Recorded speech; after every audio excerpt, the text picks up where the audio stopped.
नमस्कार, good luck tips कार्यक्रम में आप सभी का स्वागत है और मैं हूं आपके साथ जिज्ञासा शर्मा। आज हमारे साथ स्टूडियो में मौजूद हैं जाने माने ज्योतिषाचार्य पंडित मुकेश शास्त्री जी। पंडित जी बहुत बहुत स्वागत है। जय श्री कृष्ण, जय माता की, जय गौ माता। दर्शकों, आज गुड लक टिप्स में बात करेंगे हम बछ बारस की। बछ बारस का त्यौहार है। इस दिन गौ माता की पूजा की जाती है, सेवा की जाती है। महिलाएं खास तौर पर व्रत रखती हैं और माता की सेवा करती हैं। आपको कैसे गौ माता की पूजा करनी है जानेंगे पंडित जी से। तो चलिए शो की शुरुआत करते हैं आज के शुभ संयोग के साथ। गुड लक टिप कार्यक्रम के सभी दर्शकों के ऊपर भगवान श्री हरि का, माँ लक्ष्मी का, माँ बगलामुखी का, गौ माता का आशीर्वाद और कृपा दृष्टि हमेशा बनी रहे। आप सभी का कल्याण हो।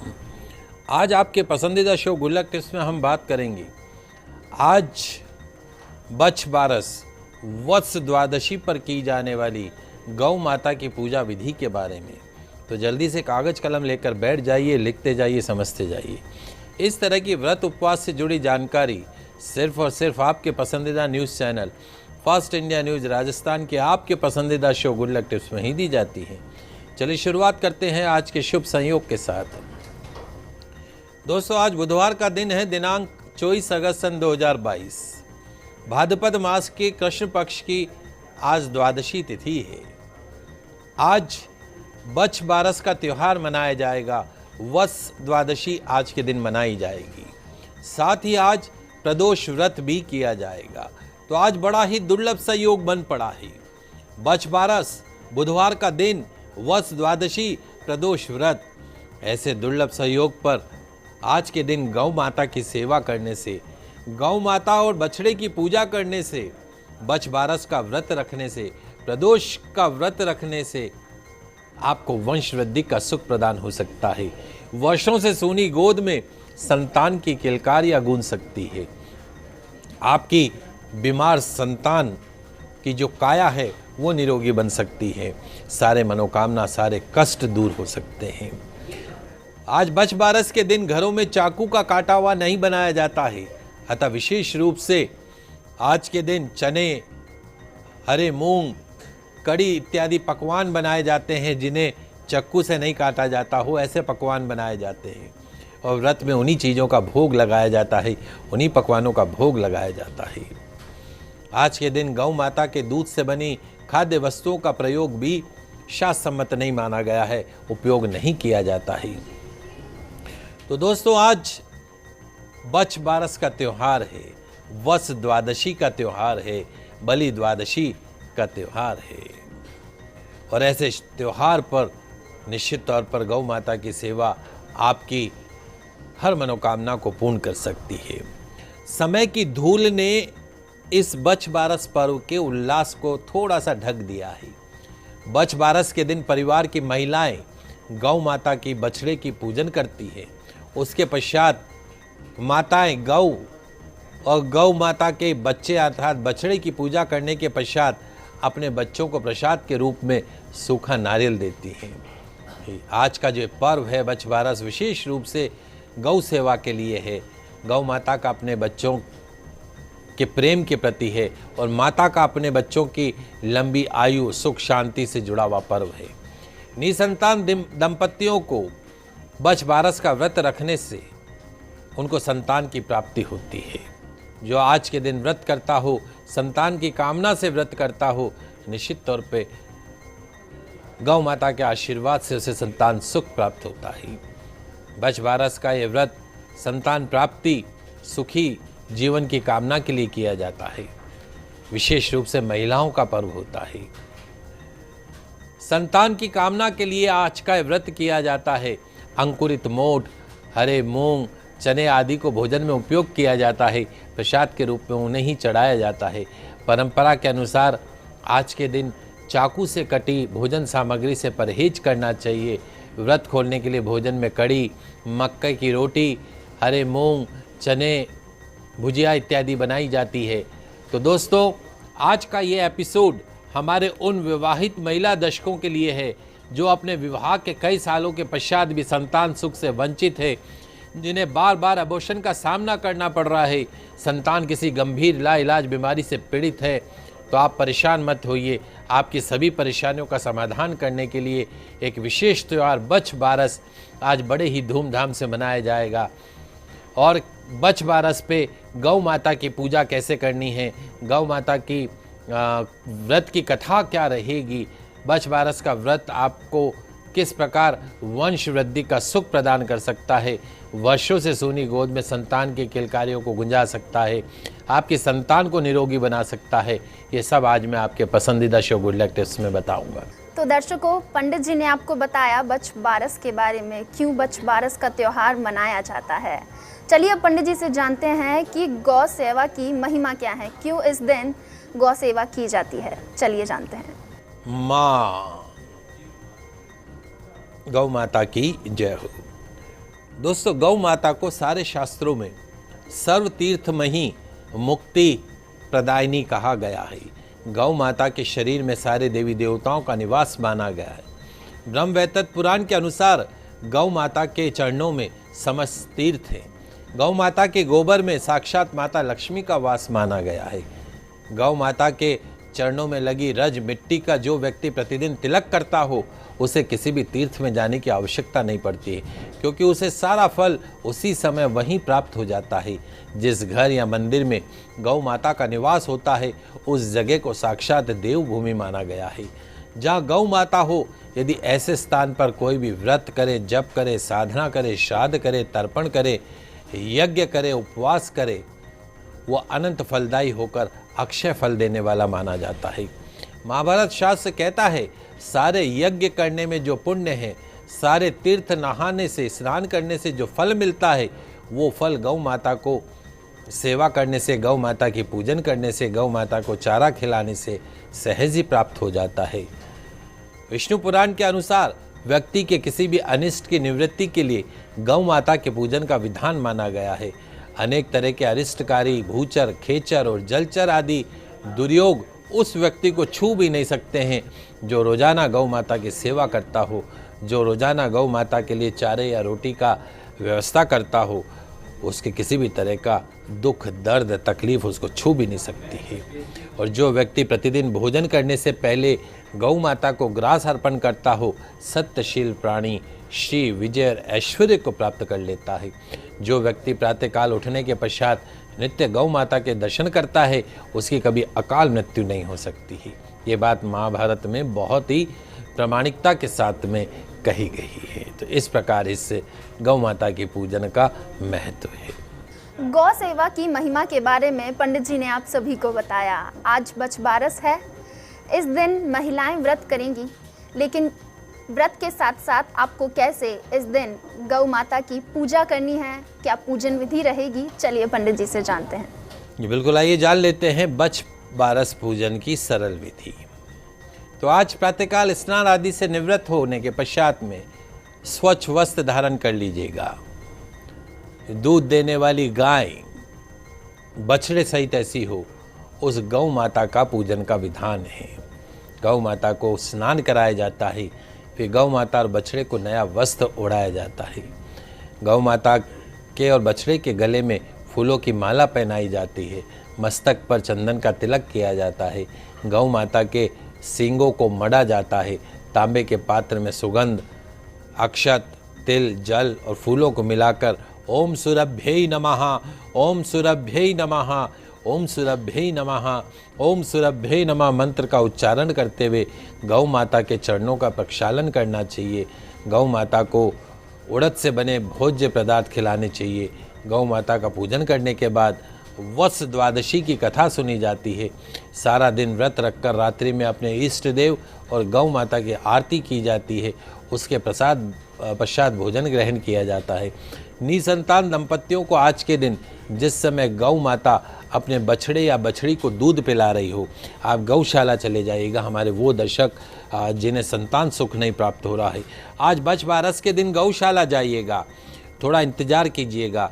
जिस समय गौ माता अपने बछड़े या बछड़ी को दूध पिला रही हो, उस समय आपको ओम सुरभ्यै नमः, ओम सुरभ्यै नमः, ओम सुरभ्यै नमः इस मंत्र का जाप करते हुए गौ माता की और बछड़े की परिक्रमा करनी चाहिए। 11, 21, 51, 108 परिक्रमा कीजिएगा। परिक्रमा करते हुए प्रार्थना करते रहना कि हे गौ माता, जिस प्रकार आप अपने संतान को लाड़ लड़ा रही हैं, दूध पिला रही हैं, ठीक उसी तरह का सौभाग्य मुझे भी प्रदान करें। मैं भी अपने संतान को लाड़ लड़ाऊं, मैं भी अपने संतान को दूध पिलाऊं। इस प्रकार गौ माता से प्रार्थना कीजिएगा। निश्चित तौर पर इस प्रकार गौ माता की सेवा करने से, पूजन करने से, परिक्रमा करने से अगले बछ बारस से पहले गौ माता आपको संतान सुख प्रदान करेगी, इसमें कोई संशय नहीं है। आज के दिन घरों में चाकू का कांटा नहीं बनाया जाता है, इसलिए आज के दिन चने, मूंग, कड़ी आदि पकवान बनाए जाते हैं और व्रत में उन्हीं खाद्य पदार्थों का भोग लगाया जाता है। दोस्तों, आधुनिक समय में कई घरों में गाय उपलब्ध नहीं होती है और आसपास गौशाला भी नहीं होती है, लेकिन गौशाला में गौ माता मिल जाएगी। आपके शहर में जहाँ भी गौशाला हो, वहाँ गौशाला में जाकर गौ माता की आप पूजा कर सकते हैं। यदि घर के आसपास भी गाय नहीं मिले, बछड़ा नहीं मिले, तो गीली मिट्टी से, और गौशाला भी नहीं मिले तो गीली मिट्टी से गौ माता और बछड़े को बनाइएगा और उनकी पूजन कीजिएगा। गौ माता के व्रत में बछ बारस में गाय के दूध से बनी खाद्य वस्तुओं का उपयोग नहीं किया जाता है। इस प्रकार इस सरल विधि से आप गौ माता की पूजन अर्चन कर सकते हैं। तो दर्शकों, पंडित जी ने आपको बताया बछ बारस की पूजन विधि के बारे में। यहाँ रुकते हैं एक छोटे से ब्रेक के लिए, आप बने रहिए हमारे साथ।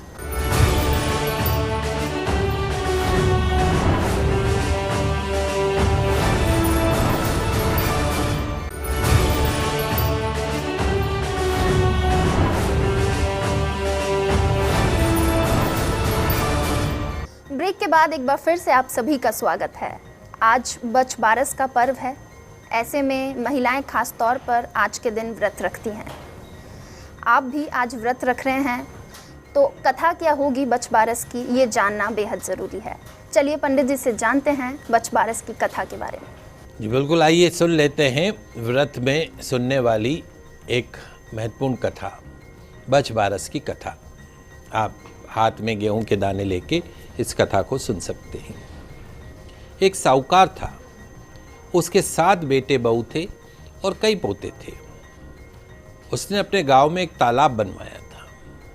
12 बरस निकल गए पर वो तालाब पानी से भरा नहीं। वो एक योग्य आचार्य पंडित के पास में गए, उनसे पूछा कि इतने सालों से मेरा तालाब में जो मैंने बनवाया उसमें जल नहीं भर रहा, पानी नहीं भर रहा है, उसका क्या कारण है। तो वहाँ जिससे वो पूछने गए थे पंडित जी, उन्होंने कहा कि यदि आप अपने बड़े बेटे या बड़े पोते की बलि दो तो उसमें पानी आ जाएगा। यह पंडित से जानकारी लेने के बाद में साहूकार ने अपनी बड़ी बहू को पियर बेचकर पीछे से बड़े पोते की बलि दे दी। बलि के पश्चात संयोगवश जोरदार बारिश हुई और वो तालाब पूरा पानी से भर गया। आगे जब बछ बारस आई तो उसकी पूजा करते हुए सेठानी ने दासों से कहा कि तू गेहूं लाकर पका देना और धान लाकर उछेड़ लेना। गेहूंला और धानुला गाय के दोनों बछड़ों के नाम थे। पूजा वाले दिन बड़ी बहू भी आ गई। उसको अपना बड़ा बेटा दिखाई नहीं दिया। उसने सोचा कि कहीं खेल रहा होगा। पूजा के पश्चात जब सारे पोते पोती खेल रहे थे तो तालाब में से कीचड़ से में पूरा लथपथ बड़ा पोता जिसकी बलि दी गई थी वो निकला और बोला मैं भी खेलूंगा। उसे देखकर बहू ने अपनी सास से पूछा कि ये सब क्या चक्कर है। तो सास ने दुखी मन से सारी बात अपनी बहू को समझा दी। दोनों ने जो है वो बछ बारस को धन्यवाद दिया कि हे माँ, तूने हमारी लाज रख दी। जब वे घर पे पहुंची तो देखा कि गाय के बछड़े नहीं थे। तो दासी से पूछा कहाँ गए। तो दासी ने कहा कि आपके कहने से मैंने तो उन्हें काट कर पका लिया। सासू बोली कि अरे पगली, ये क्या किया तूने, घोर अनर्थ हो गया। मैंने तो गेहूं और धान पकाने के लिए कहा था और तूने गलत समझकर बहुत बड़ा पाप कर दिया। साहूकार भी बहुत नाराज हुआ और बोला कि अरे मूर्खो, एक बार पूछ तो लेते। एक पाप का प्रायश्चित करने आए और दूसरा तुमने भयंकर पाप सिर पर चढ़ा दिया। अब माता इसका प्रायश्चित कैसे हो, ये कहते हुए उसने पकाए हुए बछड़ों को जमीन में गड़वा दिया। शाम को जब गाय लौटी तो उनको अपने बछड़े दिखाई नहीं दिए। गौ माता ने उस जगह पर खोदा तो जीवित बछड़े निकले और दौड़कर अपनी माओ का स्तनपान करने लगे। साहूकार ने जब ये देखा तो उसका प्रसन्नता भरा आश्चर्य हुआ। यह देखकर सबको विश्वास हो गया कि ये सब कुछ बछ बारस की पूजा का विधान है, ये सब उसी की कृपा से हुआ है। सारे गांव में सूचना भिजवा दी कि आज से सभी समाज की माताएं बछ बारस के दिन बछड़े वाली गाय और कुएं तालाब की पूजा करेंगी। बछ बारस माता, जैसे आपने साहूकार और साहूकारनी के बच्चों को बचाया, गौ माता के बच्चों को जीवित करके उनकी लाज रखी, वैसी ही हम सबकी संतानों की रक्षा करना और उनकी लाज रखना। जय जय गौ माता। इस प्रकार गौ माता की बछ बारस की ये कहानी है, आप सभी इसका लाभ उठाइएगा। दर्शकों, बछ बारस का हमारे हिंदू धर्म में बेहद महत्व है। आज के दिन विशेष पूजा की जाती है और साथ में गौदान भी किया जाता है। चलिए पंडित जी से समझते हैं कि आज कैसे गौदान करना चाहिए और क्यों करना चाहिए। जी बिल्कुल, आज बछ बारस के अवसर पर गौदान का महत्व समझना आप लोगों के लिए जरूरी है।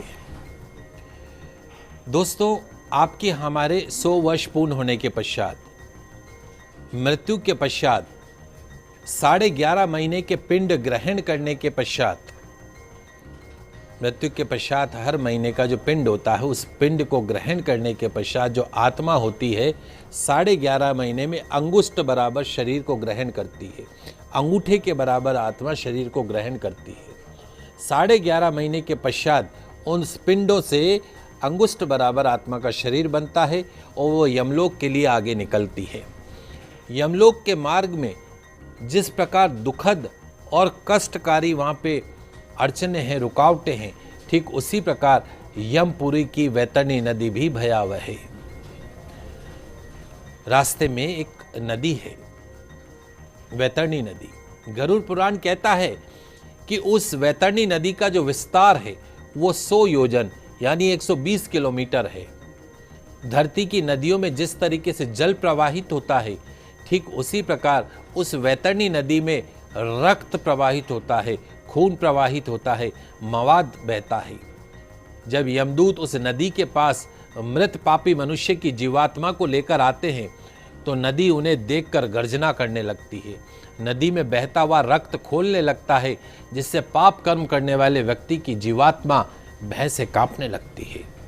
उस नदी में मगरमच्छ हैं, सुई के समान मुख वाले भयानक जानवर हैं, बड़े बड़े मुंह वाले भयानक मगरमच्छ हैं, मछलियां हैं, वज्र जैसी चोंच वाले गिद्ध रहते हैं। उस नदी को पार करने के लिए एकमात्र नौका है, वहां पर नाव है, जिसे एक प्रेत चलाता है। वह प्रेत नदी के तट पर पहुंचकर पिंड से बने अंगुष्ठ बराबर शरीर से में बसी आत्मा से पूछता है कि तुम्हारे पास ऐसा कौन सा पुण्य है जिससे तुम मेरी नाव में बैठकर नदी को पार कर सकते हो। यदि तुमने अपने माता पिता के हाथों से, अपने और अपनी पत्नी के हाथों से अपने संपूर्ण जीवन में गौ माता का दान किया हो तो तुम मेरी इस नाव में बैठने के अधिकारी हो। मैं तुम्हें नदी पार करा दूंगा, अन्यथा नदी पर किनारे खड़े ये यम के दूत तुम्हारी नाक में नकेल डालकर तुम्हें इस भयानक नदी में से घसीटते हुए ले जाएंगे। तो कुल मिलाकर शास्त्रों में दान को वितरण कहा गया है। गौ दान रूपी पुण्य से ही आप इस वैतरणी नामक भयानक नदी को नौका पर बैठकर पार कर सकते हो, इसलिए इस नदी का नाम वैतरणी है।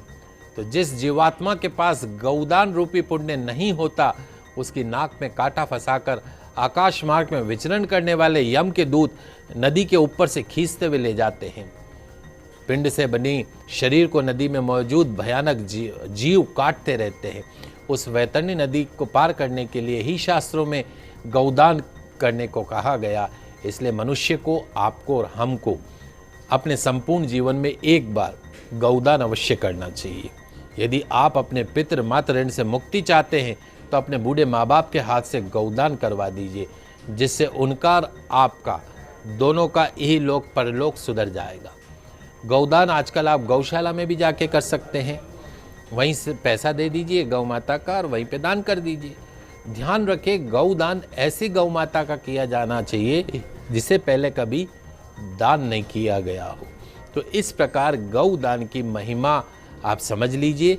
और पुनः एक बार निवेदन करता हूँ कि आज आप प्रण कर लीजिए कि मैं अपने जीवन में यथा संभव शीघ्र गौदान अवश्य करूँगा, ताकि आपका मनुष्य जीवन सफल हो जाए और मोक्ष के पश्चात भगवान श्री हरि के चरणों में आपको स्थान मिले। जय जय गौ माता। तो दर्शकों, गौदान का महत्व आपने समझा। पंडित जी ने आपको बताया कि क्यों गौदान किया जाता है। चलिए अब जानते हैं कि बछबारस के दिन ऐसे कौन से खास उपाय हैं जो आपको करने चाहिए। जी बिल्कुल, क्योंकि आज गौ माता का दिन है, गौ माता के पूजन अर्चन का दिन है। महिलाएं तो विशेष तौर पे गौशाला जाती हैं, गौ माता की पूजा करती है, परिक्रमा करती है। निसंतान दंपत्ति का मैंने आपको बताया कि गौ माता के पूजन का आज से संकल्प करें, परिक्रमा का संकल्प करें, निश्चित तौर पर आपको संतान सुख प्राप्त होगा। पढ़ने वाले बच्चे विशेष तौर पे आज गौशाला अवश्य जाइएगा। गौ माता को हरा चारा अपने हाथ से खिलाइएगा, पानी पिलाइएगा गौ माता को। निश्चित तौर पर आपके एग्जामिनेशन में, कंपटीशन में आपको संपूर्ण सफलता प्राप्त होगी। हमारे जो व्यापारी बंधु हैं उन्हें भी गौशाला जाना है, गौ माता को गुड़ खिलाना है, अपने वजन के बराबर गुड़ खिलाइएगा। विशेष तौर पे अगर आज आपको ब्याई हुई गाय मिल जाए तो घर से लापसी बना के ले जाइएगा, और वो लापसी ब्याई हुई जो आज ही ब्याई हो या कल रात को ब्याई हो, ऐसी गौ माता को लापसी खिलाइएगा, गुड़ की लापसी बना के ले जाइएगा। नियम बांधिए कि जब जब आपको ऐसा सौभाग्य मिले कि गौ माता ब्याई हो और आप उसको लापसी खिला रहे हो, जीवन के सारे संकट, सभी कष्ट दूर हो जाते हैं। गौ माता के अंदर गौशाला में दान कीजिएगा, यथाशक्ति 1100, 2100, 500 रुपये का दान कीजिएगा। एक तगारी का दान कीजिएगा, बाल्टी का दान कीजिएगा, एक चैन का दान कीजिएगा। और गौ माता की सेवा करके गौ माता के चरणों की रज एक पॉलीथीन में लेके आ जाइएगा। प्रतिदिन घर से निकलते समय, कंपटीशन के लिए जाते समय, नौकरी के लिए जाते समय, व्यापार के लिए जाते समय उस गौ रज का टीका लगा के, मस्तक पे टीका लगा के फिर आप घर से निकलिए और अपनी कमाई का कुछ हिस्सा गौशाला के निकाल दीजिए। प्रतिदिन गौ ग्रास निकालने का नियम बांधिए। पर आपका एक प्रश्न ये रहता है कि हम गौग्रास निकालें लेकिन गाय दिखती नहीं है, तो क्या करें? आज से एक गुल्लक ले आइए, जैसे बच्चों की गुल्लक लाते हैं वैसे एक गुल्लक ला के रख दीजिए। रोज़ एक रोटी निमित्त 1 रुपये, 2 रुपये, 5 रुपये, जो आपकी श्रद्धा हो, रोज़ आप 1-1 रुपये ही आप उस गुल्लक में डालिए। जब महीने के हो जाएं, आप जाके उसका वहाँ चारा लेके या रोटी लेके या कुछ भी खाद्य पदार्थ लेके गौ माता को खिला दें। आप भी अपनी आदत में डालिए, बच्चों की भी दैनिक जीवन कर्म में इसको हिस्सा बनाइए। गौ सेवा के निमित्त 1 रुपये रोज़ निकालना है। निश्चित तौर पर इस संकल्प मात्र से आपका मनुष्य जीवन पूर्ण रूप से सफल हो जाएगा। गौ माता के आशीर्वाद से जीवन में हर प्रकार के सुख आपको प्राप्त होंगे। तो दर्शकों, गौ पूजा और गौ सेवा से जुड़ा ये पर्व हर किसी के लिए खास है। आज बछबारस के दिन आप भी ये तमाम उपाय करके अपने दिन को खास बना सकते हैं और गौ माता का आशीर्वाद प्राप्त कर सकते हैं। पंडित जी, ये तमाम जानकारी हमारे दर्शकों को देने के लिए आपका बहुत बहुत धन्यवाद। आप सभी दर्शकों को पुनः एक बार बछबारस पर्व की हार्दिक शुभकामनाएं। जय जय गौ माता। दर्शकों, उम्मीद करते हैं आपको आज का एपिसोड पसंद आया होगा। इसी के साथ अब हमें दीजिए इजाज़त। नमस्कार।